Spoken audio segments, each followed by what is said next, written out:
이사야서 해설 5번째. 그 그루터기는 거룩한 씨앗. 안속은 실비아 수녀. 햇볕이 잘 드는 창가에 겨우내 화분을 들여두었습니다. 난방까지 하니 온실이 따로 없습니다. 화초는 잘 자라다 못해 비실비실해졌습니다. 힘이 없이 가늘어지고 길어지더니 똑바로 서 있지도 못하게 되었습니다. 세워보려고 애를 썼지만 잎은 더 약해졌습니다. 봄이 되었을 때 어떻게 해야 할까요? 남은 길은 하나입니다. 뿌리만 남기고 깨끗이 잘라내고 봄바람을 맞으며 튼실하게 새로 자라나기를 기다려야 합니다. 이사야를 불러 파견하신 하느님께서 이스라엘에게 뜻하신 계획은 바로 그런 것이었습니다. 이사야서 6장은 이사야가 거룩하신 하느님을 뵙고 예언자로 파견되는 장면을 전합니다. 우치야 임금이 죽던 해 기원전 740년 무렵입니다. 요탐이 임금이 되던 해가 아니라 우치야 임금이 죽던 해라고 표현한 것이 의미가 없지 않은 듯합니다.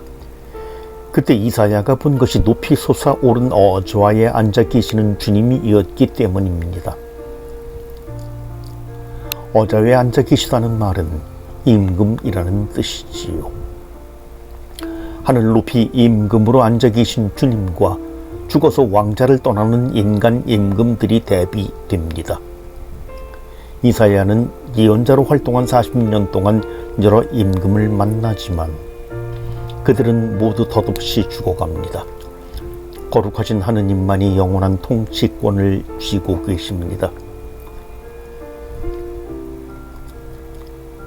거룩하시다, 거룩하시다.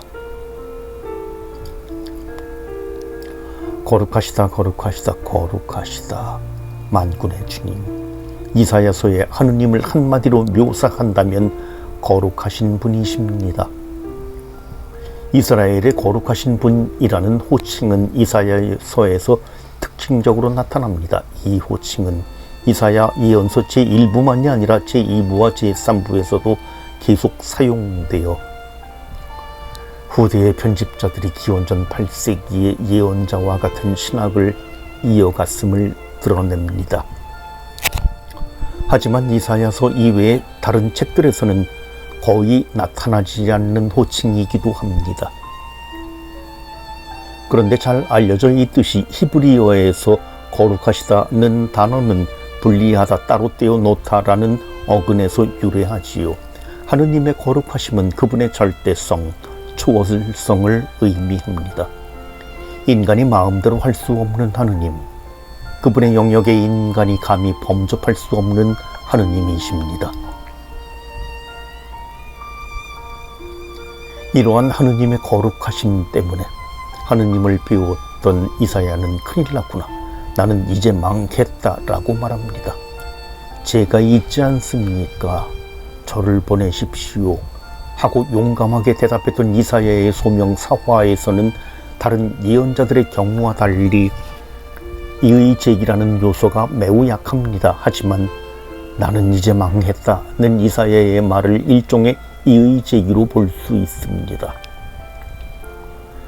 하느님의 부르심 앞에 자신을 아이라고 말했던 예레미야와 마찬가지로 부르시는 하느님 앞에서 자신의 부당함을 고백하는 말이기 때문입니다.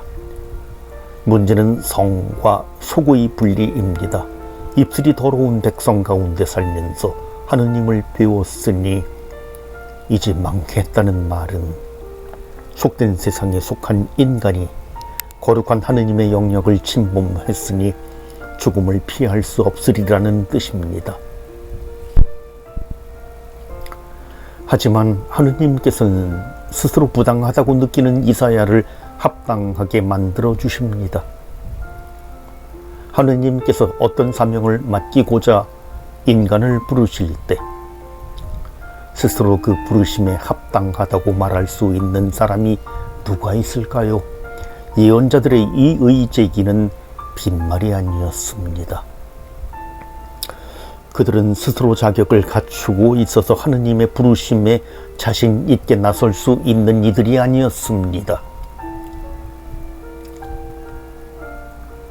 하느님께서는 바오로 사도에게 나의 힘은 약한 데에서 완전히 드러난다 고 말씀하시지요. 부르심받은 이들이 약했기에 그 안에서 하느님의 능력이 활동합니다. 그들이 하느님의 도구가 될 수 있었던 것은 하느님께서 그들에게 사명을 맡기실 때 그 사명을 수행하기 위하여 필요한 모든 은총도 함께 주셨기 때문입니다.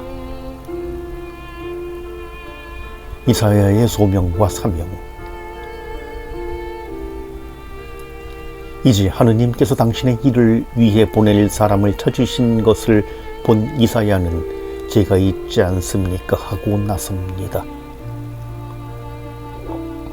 가서 해야 할 일이 무엇인지도 모르면서 이렇게 응답합니다. 하느님께 정말 넓은 마음을 보입니다. 대단한 믿음입니다. 저는 사람들이 무엇인가 부탁을 하려고 전화를 하면 안 될 것 같지만 한번 얘기는 해보세요 라고 말합니다. 무엇을 부탁할 것인지 보고 대답하겠다는 뜻입니다. 우리는 하느님께 흔히 그렇게 합니다. 무엇을 요구하실 것인지 먼저 밝혀주시면 그 조건을 보고 응답할지 여부를 결정하려 합니다. 그런데 이사야는 무엇을 명하시든 하느님의 뜻대로 행하겠다고 응답합니다. 그러면서도 동시에 제가 가겠습니다라고 하지 않고 저를 보내십시오 하고 말씀드립니다. 파견은 내가 가는 것이 아니라 하느님께서 보내시는 것이어야 하기 때문입니다. 이제부터 그가 해야 하는 것은 그 자신의 일이 아니라 하느님께서 맡기시는 사명입니다. 그런데 그 사명이 이상합니다. 백성은 듣고 또 듣되 깨닫지는 말아야 하고 보고 또 보되 깨치지는 말아야 합니다. 이사야는 아예 그 백성의 마음과 귀와 눈을 닫게 해야 합니다. 돌아와 치유되는 일이 없게 하여라. 무슨 일을 시키실 것인지도 모르고 나섰더니 기쁜 소식을 전하라는 것이 아니라 멸망을 선포하라고 이르십니다. 회개를 설교하여 백성의 마음을 돌이키게 하라고 말씀하시는 것도 아닙니다.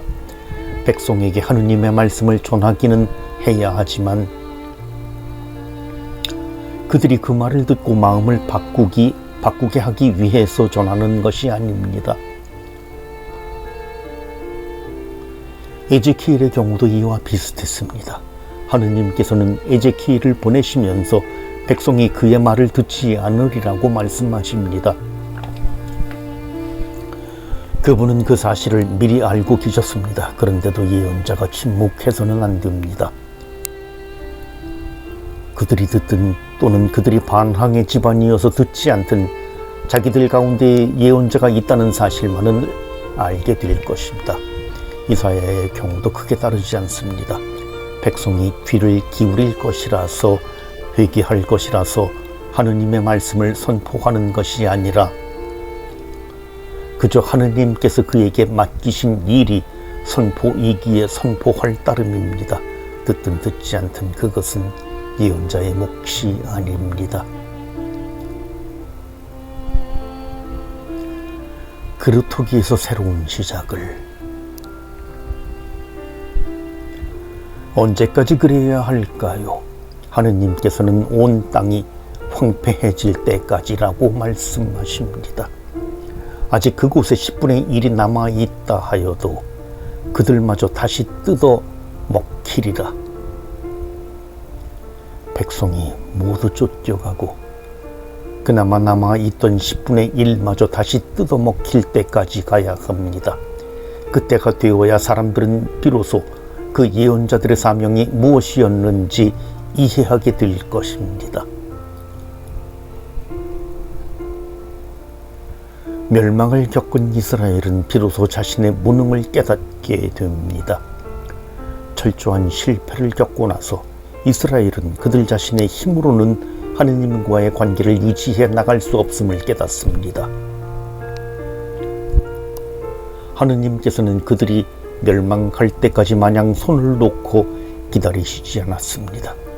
북왕국 이스라엘에서는 아모스와 호세아가, 남왕국 유다에서는 이사야와 미카 그리고 예레미야 등의 모든 예언자들이 모두 이스라엘에게 경고했습니다.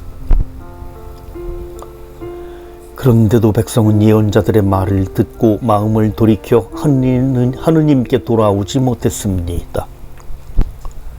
멸망하고 나서야 그 백성은 예언자들이 실패하지 않았으며 그들의 사명이 하느님의 계획에 들어 있었음을 알게 됩니다. 하느님의 계획은 신비롭습니다. 멸망의 끝은 아닙니다. 그 그루터기는 거룩한 씨앗이다. 그루터기만 남으려면 나무가 모두 베어져야 합니다. 다시는 살아나지 않을 것처럼 그 밑동만 남아야 합니다. 그렇게 되어야 그 밑동에서부터 새로운 시작이 이루어질 수 있습니다. 멸망을 통한 구원, 그것이 예언자들의 역사에서 알아볼 수 있는 구원의 길이었습니다. 그 많은 경고에도 멸망을 피하지 못했음을 알게 될 때 이스라엘은 구원이 자신들의 능력으로 이루어지는 일이 아님을 알게 될 것입니다. 이사야가 자신은 거룩하신 하느님의 예언자가 되기에 부당함을 알았기에 자신의 능력이 아닌 하느님의 능력으로 예언자 소명을 다했던 것과 마찬가지로 이스라엘은 자신의 무능을 진심으로 깨닫고 난 후에 하느님의 능력과 그분의 은총에 의지하여 새 역사를 열어갈 것입니다. 이렇게 되려면 그루터기만 남는 순간이 필요합니다. 그래서 이사야가 부르심을 받을 때 하느님께서는 미리 말씀하십니다.